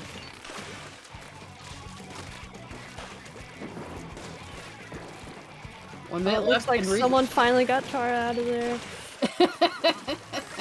Oh my goodness. You got 1 minute. Let's see if Read the Rules can get another Mega Clam in. They got one, but they got splatted. 40 seconds is a long time in Clam Blitz, not including overtime. So as long as they keep a clam alive, a power clam alive, they should be able to at least pop a couple specials and get the pressure up. Looks like C.R.O.C has specials to work, but probably not in a good place to use them. Oh, double splat for Read the Rules. My goodness. Was that with a fizzy bomb from the sloshing machine? I think so. Possibly. This is a perfect lineup. Oh, there goes, ooh. The basket's popped, they've got clams, but can they get them to the basket? No, they were able to get there, but they weren't able to put down the bubbler. There's a second. Oh, they got the second one in. Is it enough? Oh, it's a tie. You get one more clam in. Just one more. Oh my god! Oh, wow. They were able to pull it off. That booyah on the plat really put the ink down, I think, so they could get the power clam in. Wow, just a comeback last second win for Read the Rules. Right before the basket closed. Wow. So I was talking to DJM earlier, and he did mention it's been pretty even all these matches, not a lot of 2-0s, and that is for sure. That's exactly what we're seeing here. Yeah, so we're at Mako Mart Splat Zones. Are you hoping that we'll see the same loadout, or are you hoping to see some different weapons come out to play? I see some different weapons for the Splat Zones, but if they keep the same loadouts, that'll be fine, because these matches, these past 2, have been super exciting. For sure. I wonder if we'll see Mr. Rookie bring out that roller. I know, I was looking at that in this weapon list, and that would be pretty exciting. It seems like it'd be a good choice for a Splat Zone, too. Especially now, since he's been on Squeezer these past couple of matches, it might shake things up. But there's also something to be said. You have a weapon, you're good with that weapon. Thumbs up. That's true.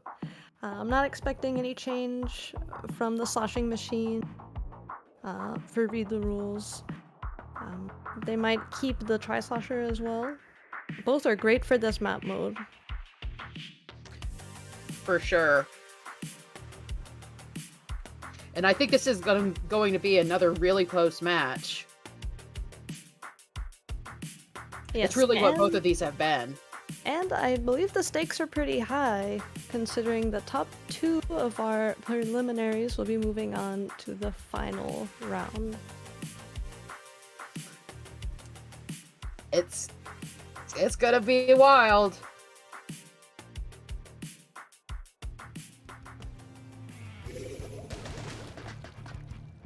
Alright, here we go. Tri-Slosher in the sloshing machine and Octobrush. Nothing new. Looks like the same loadout again, so here we go. Oh, we have to see the roll. Oh, that's fine. There's that Reflux putting down some serious pain in the middle. Yes, I'm expecting a lot of missiles from the Reflux. Oh, C.R.O.C picks up the first first grab of the zone, but quick splat. Let's see if Read the Rules can pick it back up. There we go. Speak of the devil. Yep, and we see the Zipcaster trying to insert a little bit of chaos here into this dash for the zone. Oh, there goes C.R.O.C throwing some missiles out, causing trouble. And another zone flip. Ooh. Looks like C.R.O.C's trying to put a defensive line out to stop Read the Rules from getting close to putting any ink down. Yep, and C.R.O.C does have 3 specials ready, and they're all good at keeping the enemy back. There goes the Octo Brush. Gotten by the sloshing machine.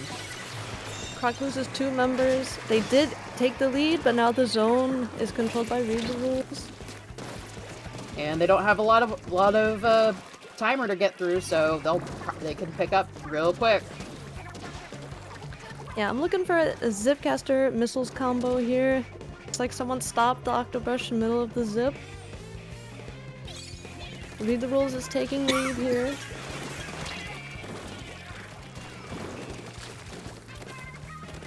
Let's see if they can keep it. Oh, there goes the Crab Tank for C.R.O.C. And a Trizuka. And they take control. It looks like the junior for Read the Rules is holding onto that bubble, using it just to buy themselves some time. They lost a member, maybe they can get a jump back in, take control of the zone, which they Oh man, do. look at that flips. Ooh, but that sloshing machine. Woof. Yeah, C.R.O.C really has to bide their time on this. Push in all together. They're getting a little staggered. They lost a couple members, and then once they respawn, they lost the other 2 members that were alive previously. Ooh. Oh, that Zipcaster. That tried to pick up that sloshing machine. And here we go They again. do not Trizuka like that Crab. sloshing machine. No. And they Oh my finally God. pick them. That was ruthless. You gotta do what you gotta do sometimes, I suppose. Here's C.R.O.C taking control. There they go, their timer's good. Can they keep it? They did take out the the sloshing machine again. Oh, they know. They're not letting that guy get in any sort of position to use it. No, 9 is deadly with the sloshing machine. They've learned their lesson. They're taking the lead, and it looks like they're trying to keep it this time. Ooh. You see the Crab Tank? See him get rid of that Zipcaster? Last effort from the Stamper. Ooh. Ooh, wow. Good work for C.R.O.C right there. Yeah, that was beautiful. They really took control and held on to it. It really did. A little bit of wibbling there at the start. And a lot of flipping back and forth of the splat zone between the 2 teams. But right at the end there, C.R.O.C really was finally able to hit their stride and get the win 2-1. Yep. So C.R.O.C is taking this set. And we will be back with, I believe, the top 2. Stick around, stay fresh.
Welcome back.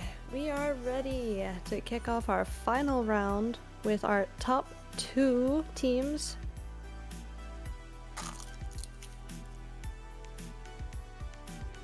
And our creator clash. The 2 teams are going to be C.R.O.C and who else now? Educated Eyebrow. Educated Eyebrows. Now we just saw C.R.O.C put up some real good work against Read the Rules. Now, how do you think this round is going to go? Wow, look at that spread on Educated Eyebrow.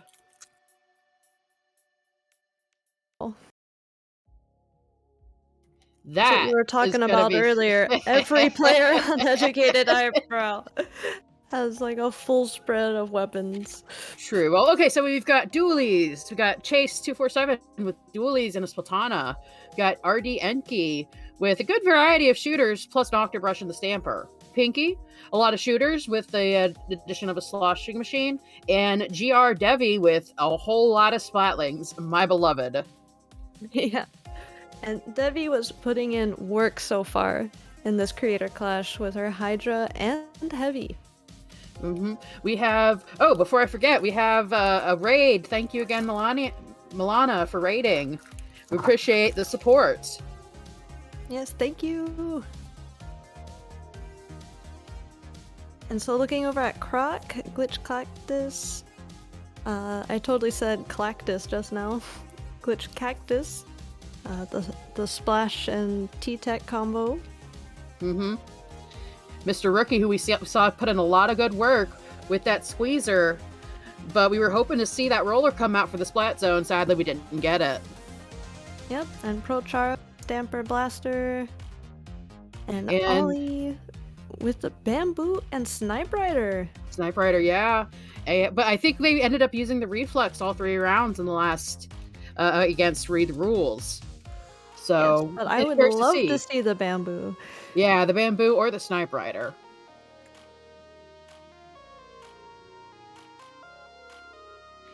Still, maybe out of the last match, I'm halfway expecting C.R.O.C's just gonna keep the same lineup since it has been working. Do you think if Educated Eyebrows bring out some different weapons, do you think they'll be able to match it? Yeah, I think so. They are our undefeated team so far, coming out of preliminaries. Nice.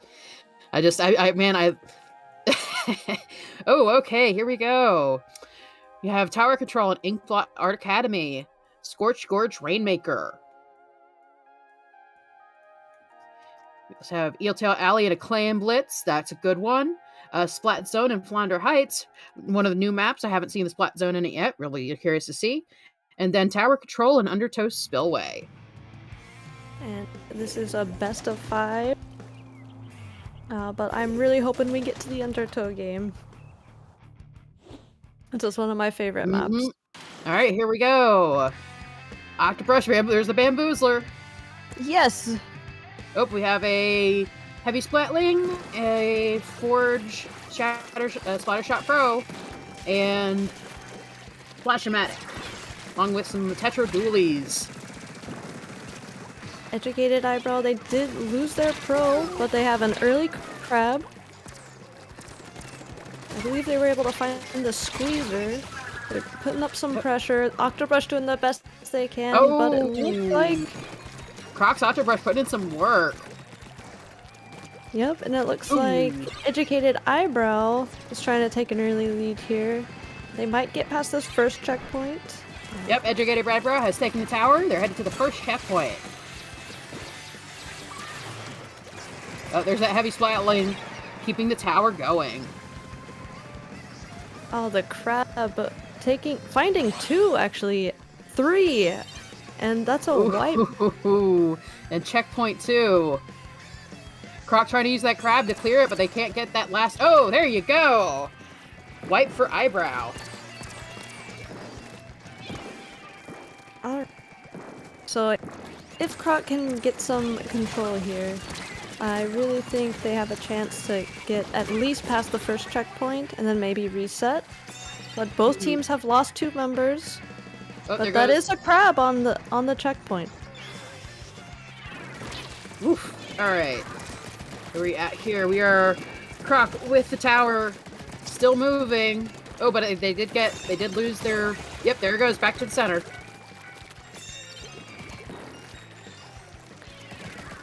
C.R.O.C down 2 members.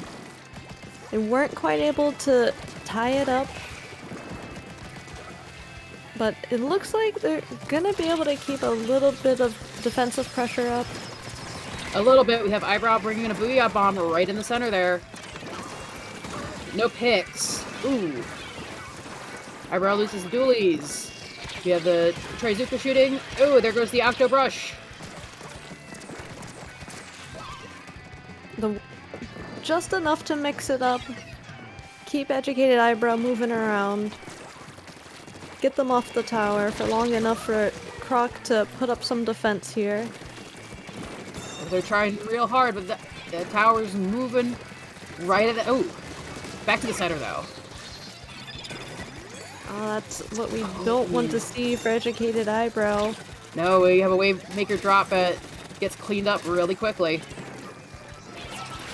2 specials ready. Here we see a crab in a great location here on the right stack for C.R.O.C. We get a full line of sight on the enemy's plat. Moving up. Ooh, gets a pick. It's that heavy splat thing too. It's a real shame. Ooh. But on the other side, the tower has lost both of their riders. And moving back to the not center. really able to find a foothold here, coming up around that corner on the ramp. Ooh, wow! That worked. That went quick. Dooley's putting in a lot of work. Looks like C.R.O.C has the tower. It's making its way back. Okay, so now we have everyone's alive for both teams. Oh, there goes C.R.O.C pulling out all their stops. Trizuka, their crab, their whale. Oh, but that crab and that Booyah Bomb from Eyebrow just knocks it right back. Yeah, looks like both teams are pretty evenly footed in this match. C.R.O.C doing the best they can to just get to the second checkpoint. They just need 11 points to take the lead. Is definitely doable here in the last 40 seconds. For sure. And I've seen a good couple of tower control games, one in the last overtime. Oop, there we go. Zipcaster from the Octo Brush manages to get that Forge Pro down. Good job, Kara. Yeah, that's huge. Trying to make sure they don't have a Booyah to stop this last push that they know they're making. Let's see, is that that looks like the heavy splatling right there on the edge, trying to defend. Yeah, Debbie peeking out from behind the block, taking out 2 of the tower riders. Oh, and a wave breaker. Oh. And they get the tower back to the center. Looks like Eyebrow might be taking it. Oh, no. There goes Kara again with the Octo Brush. Okay, now they're in a pretty good position. And now we're in doing the best overtime. they can. The Zipcaster Oh. catching all the flankers from the tower. Yeah. This might be their chance. Debbie's might the be last it. line of defense here. Debbie goes down. I think we're seeing a take for the lead here. No.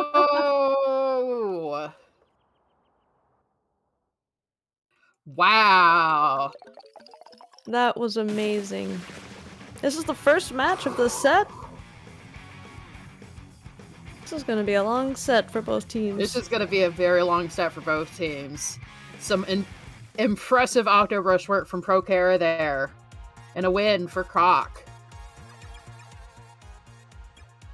And that means we're going to Scorch Gorge for a Rainmaker match next. Scorch Gorge, one of my favorite maps, especially for Rainmaker. Do you think we're going to continue to see the same loadout from C.R.O.C? Maybe. They brought out the bamboo, but I think they might put it back.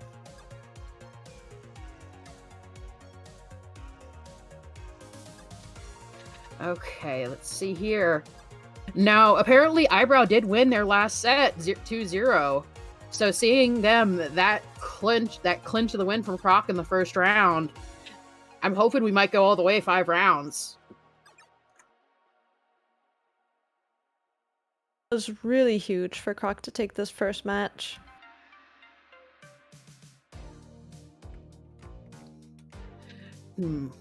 Try to think what we're gonna see here in Rainmaker. Do you think we're gonna see that any bigger Splatlings come out? Do you think you're gonna Educated Eyebrow's gonna stick with that heavy Splatling? He might stick with the heavy. It's been working out really nicely. But David was using the Hydra for a lot of the matches earlier. I personally would like to see the mini Splatling come out. That's honestly one of my favorite weapons. It's a very mobile Splatling, especially when you have the right abilities on your gear. Oh, yeah. Let's see, if we saw maybe a Splash, Squeezer, Damper, Reflux for C.R.O.C, that would not be surprising at all. And here we go. Bamboozler's back for round 2. The Boozler's back, baby. Oh, and we have a Hydra and a Splatana out from Educated Eyebrow, I believe. Yep. Let's see how this mixes it up, and if C.R.O.C can match what they're bringing out. Looks like they get the first pop on the Rainmaker. Okay, C.R.O.C does lose 2 members on the left side. You don't really want to see that so early. Not at all. But they do have a couple specials ready to go. And Eyebrow grabbed that Rainmaker and is using it. Wow. There's a Crab Tank. And are they going to get this first? Oh, they dunk it. They do get the first checkpoint, but at what cost? Ooh. That could be all they have to do. C.R.O.C with the wipe. They're already paving a path for the Rainmaker. They quickly take the first checkpoint. And on this map, once you get the first checkpoint, it can be a very quick game to take the lead and keep it. C.R.O.C does take the lead here. Oh, wow! Are they taking it? Oh my wow!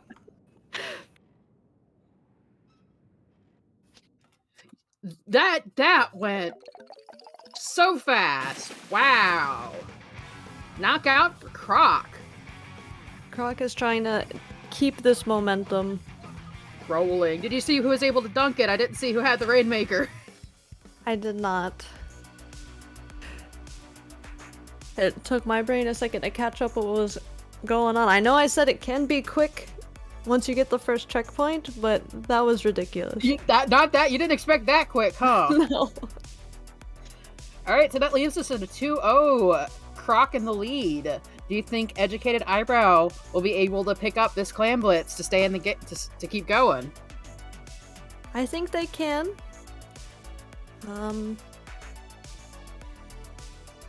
They might keep the same weapon loadout they've been using and just take just a brief moment to kind of get a mental reset coming into this Clan Blitz. But as we saw before, they did win all of the prelims that they played, so I think they can definitely stop C.R.O.C's momentum here. And if there's any place to do it, Clan Blitz is the place to do it. You don't have to have a whole team to be successful. You just need to have one good member who can get around and get to that basket. That's true. But on the other hand, C.R.O.C also has that. Yes, exactly. We saw a lot of good work from, I believe it was ProCare with that Octobrush and the what is the old name? It'll just zipped out of my brain. The Octobrush and the Zipcaster? Zipcaster, yes, thank you. Yeah. You really love to see an Octobrush user who can use that Zipcaster offensively. Yes. And defensively, I think we saw as well during that tower control match. Alright, here we go. Bamboozler, once again. And it looks like they went back to some of their basics, the dualies and the heavy splatling. Let's see if they can use those weapons to get their win. Alright, kind of interesting start we had there with an overhead. It looked like C.R.O.C, they were all just kind of making a beeline for the center of the map. And But Educated... they already have a lot of clams too. Yes. Oh, a pretty quick crab here from Educated Eyebrow. Ooh, but it gets... Is that Kara? That was Pro Kara with the Stabber, I believe. Yes, it was. And an early wipeout for Eyebrow. Oh, you do not like to see that. No, we are only 40 seconds into this match. I would have liked to see them get together a power clam. We didn't see that, but they are trading clams now. Oh, I can see what they're doing. Stacking clams right underneath the basket, so when they do get a clam to the basket, there's a whole bunch right there ready for them to go. We got a couple of splats off both sides. And right now, Eyebrow has the most clams. Let's see if they can keep going. Debbie's got her special ready. Maybe that wave breaker can kind of pump the brakes on C.R.O.C's momentum they're trying to build up in the middle. Oop, I saw it go, but I didn't see where it got put down. Yeah, it looks like it's right behind that middle column. Yeah, there it is. There are the lines.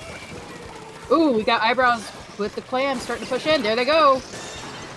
Yep. First clam into Eyebrow. Timed by strike as well. Keep C.R.O.C back. Can they get more clams? Yeah, yes, there they go. Can. Looks like Enki and possibly Devi work it in. The crab doing the best it can to push him back. And there's all of C.R.O.C's pretty much right there up on that upper level. 65. Ooh, wow, that's a pretty good job right there for Eyebrow though, off of one clam. Yeah, that's a respectable lead. And they just did a 2-1 trade there from the dualies. Okay, but Prochar has the Zipcaster ready, but doesn't get a chance to use it. Eyebrow looks like in a place for another clam. There they go. They got a couple pick up. No, not yet.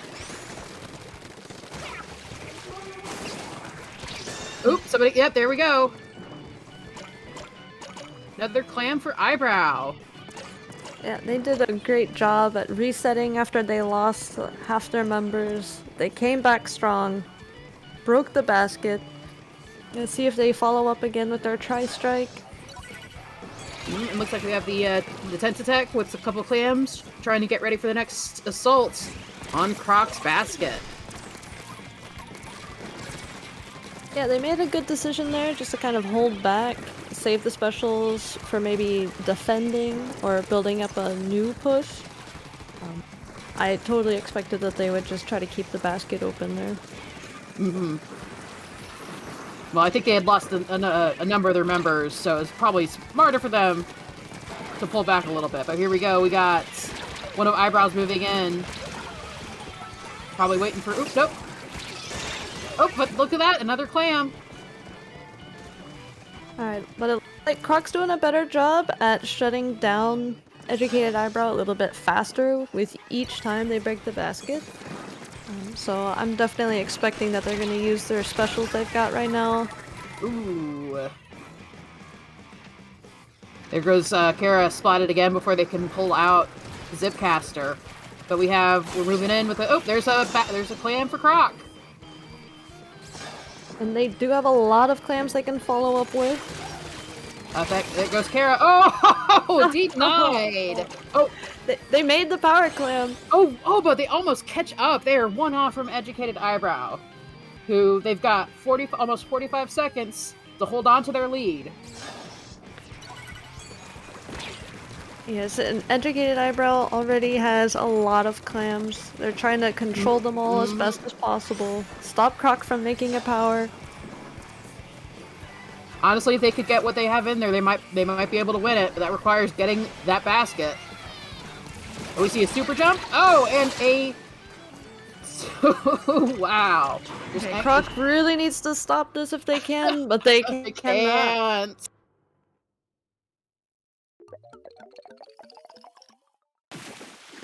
Okay, so it looks like Educated Eyebrow used this opportunity, this match, to say, okay, take it easy there.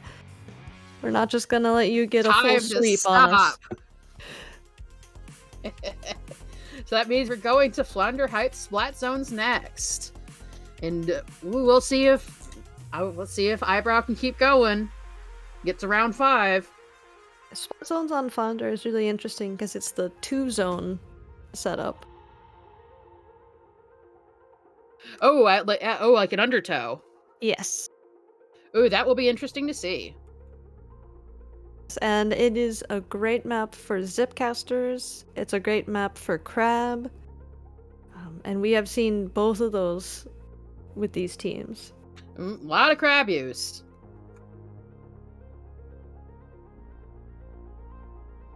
I hope that we do see the Stamper again, because this is a great map mode for it. I do enjoy me a good Stamper, I won't lie. It's exciting to watch. It's just something about that giant hammer coming at you that you kind of have a hindbrain reaction and go, oh no! Yeah.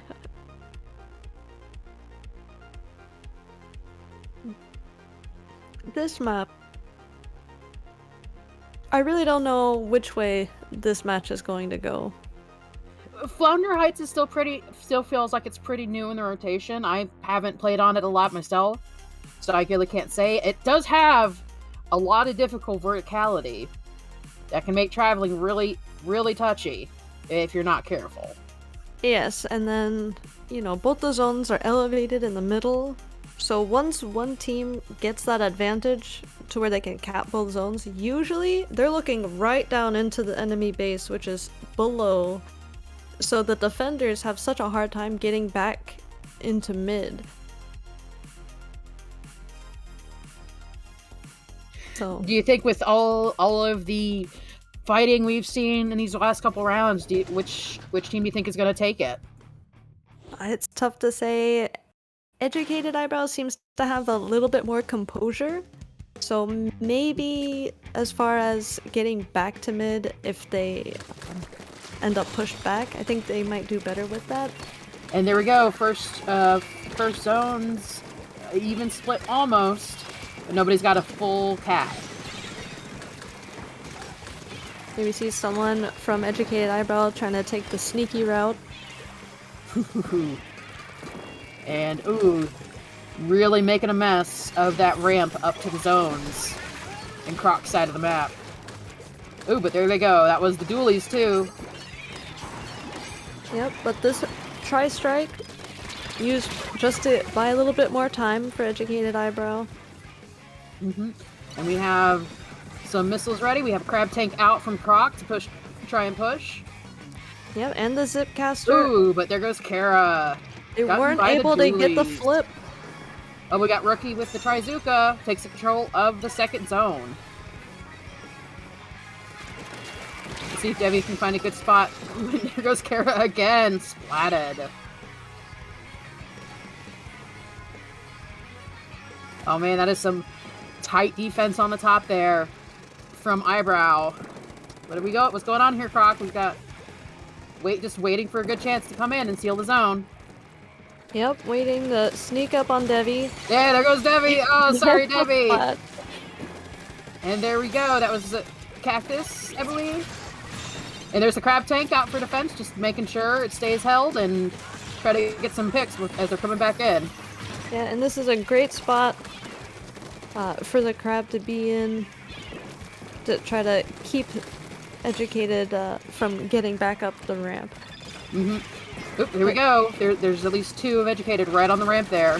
And one coming around. Kara, gets the... stops the Crab! The zone is neutralized, though. They weren't quite able to take the lead, but they got really close with just that one push. They might be able, if they can grab it again and do that one more time, they might be able to win it. We got Rookie going in. Oh, but splatted by those Booga Dualies, doing some hard work there for Eyebrow. Yeah, both teams have lost their members. We still have the heavy in mid. It's such a formidable defense, just having the one Splatling there, just staring you down as you come up over the wall. And I see that's Kara there with the Octobrush doing a usual ink brush tactic where it's I can't move in close enough, so I am just gonna bomb to bits, but there's the Zipcaster out. Ooh, and they take control. They do take control. Ooh. Educated has the crab ready, but now they have to wait for their teammates to respawn before they can use it. And all of C.R.O.C is right there on the ramp, ready to try and keep him back. And we see the penalty finally gone for C.R.O.C. They're getting points on the board. If they can keep control past these specials, they'll be in a really good position. Oh, there we go. We got all of Eyebrow pretty much right there. There goes one. There goes the dualies. So they did survive the specials. If they can keep the zone neutralized until they can cap the other side. Ooh, that was a good attempt with the curling bomb there to take control. Not quite enough lead on it, though. And there's Devi with this heavy splatling. Oh, but Trizuka takes control for C.R.O.C. We are a minute on the clock. Can C.R.O.C catch up? They're putting such a strong fight here. Here we go. They've got both zones. 25 remaining. But Eyebrow's just about to come in. Ooh! There goes Rookie. No, right before they get the lead. Oh, there goes Eyebrow. They take the lead, but they have a lot of penalty to chew through. They do, but now we're less than 30 seconds remaining. Oh, there goes Prokara. So now this match, even though we're Takes nearing control. the end, could go either way.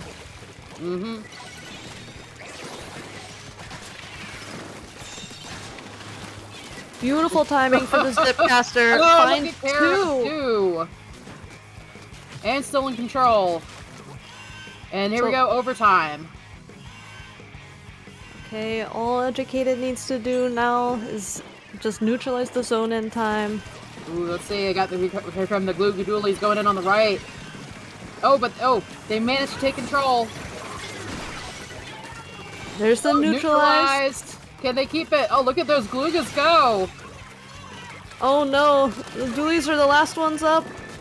They're putting in so much work. Get him, They find two. And a wipeout, they stop. Oh, wow. Well done, C.R.O.C. Wow, that was absolutely jaw-dropping at the end. That was intense. Edge of your seat splat shenanigans. So we are not getting to my beloved Undertow today because C.R.O.C has taken the set.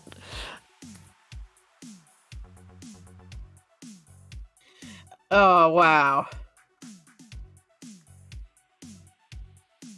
ProChara pulling out all the stops with that final match.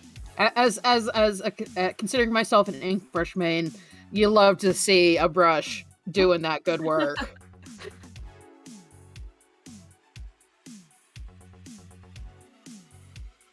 All right. Well, thank you for joining us for Off the Dial Creator Clash. Thank you, and thank you to the Raiders. Congratulations again to C.R.O.C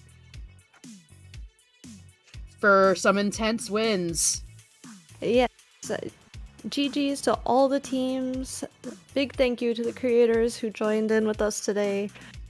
And we are signing off. War, where can the good people find you? But before I sign off, we do have one announcement to make. We are Off the Dial is announcing Fable, our first ever free agent major tournament.